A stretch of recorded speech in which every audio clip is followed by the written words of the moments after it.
Good morning, PT on Ice podcast. Happy Monday and Happy New Year. My name is Dr. Jessica Gingrich. I am one of the teaching assistants for the clinical management of the fitness athlete pregnancy and postpartum division. Before we dive into today's topic, I wanted to go over some course opportunities. We have two courses, an 8-week online course. The next cohort begins January 9th.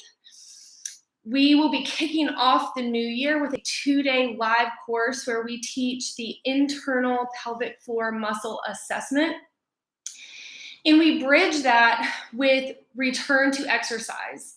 This is going to include running, jumping, gymnastics, and barbell work. So if these are courses that interest you, head over to ptonice.com to sign up.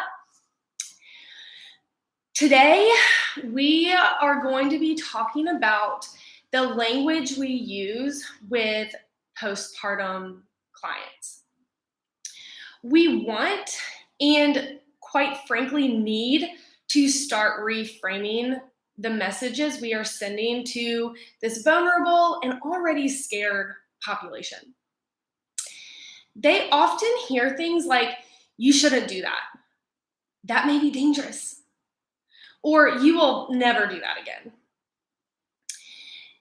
This is usually around return to exercise, which is often an outlet used for many things, and one of the primary reasons women use this is for their mental health. They also hear things are normal after having babies, like peeing in your pants, never doing a sit-up again, or even never lifting weights again. They get shamed for things that they are doing and shamed for things that they aren't. They are hearing this messaging from social media, fitness influencers, medical providers, family, friends, and even the moms who bounce back and then decide to sell some form of programming.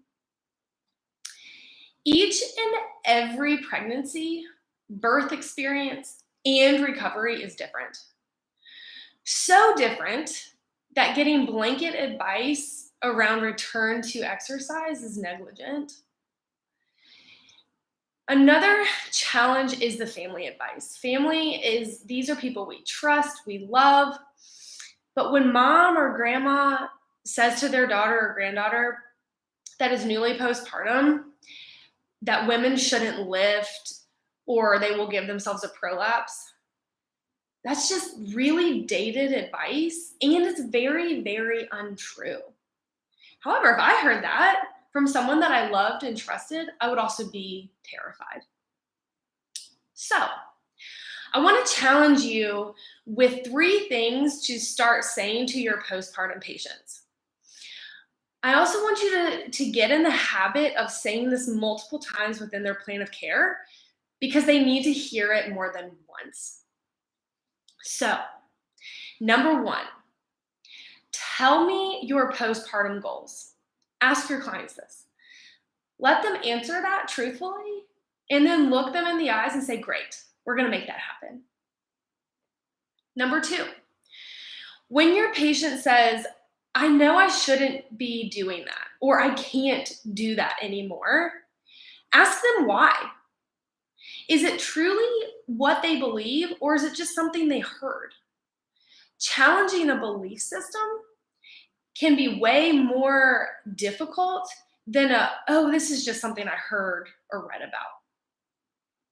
Number 3, look them in the eyes and tell them they are a badass. You grew and birthed a human. You will do that again, and that being their goal. We have to recognize women in their 20s and 30s are targeted and fed poor messaging that increases fear so much that they can completely stop exercising. And now they're going to start passing that messaging along to their friends and their children. It trickles down and continues to grow from generation to generation. We have a long way to go to change this messaging, but it starts with us. It starts with a fitness forward, positive group of people that constantly say the same message over and over and over and over again. As a faculty, we find ourselves constantly fighting poor messaging on social media from healthcare providers and families.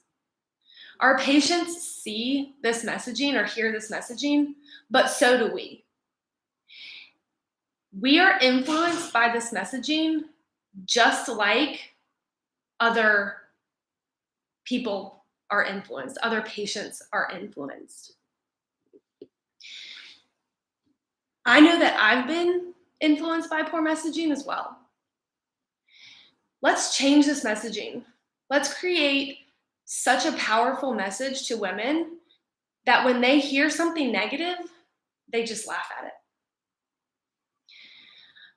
I've quoted the great RBG, Ruth Bader Ginsburg, before, and I will continue to quote her on this platform and in my clinic. Women aren't fragile like flowers, they are fragile like bombs. If we can start truly believing in this about our moms and allowing them to believe it in themselves, just imagine how powerful they can become, this space can become. With that, I'll leave you. I hope you have a great new year, and I will see you next time.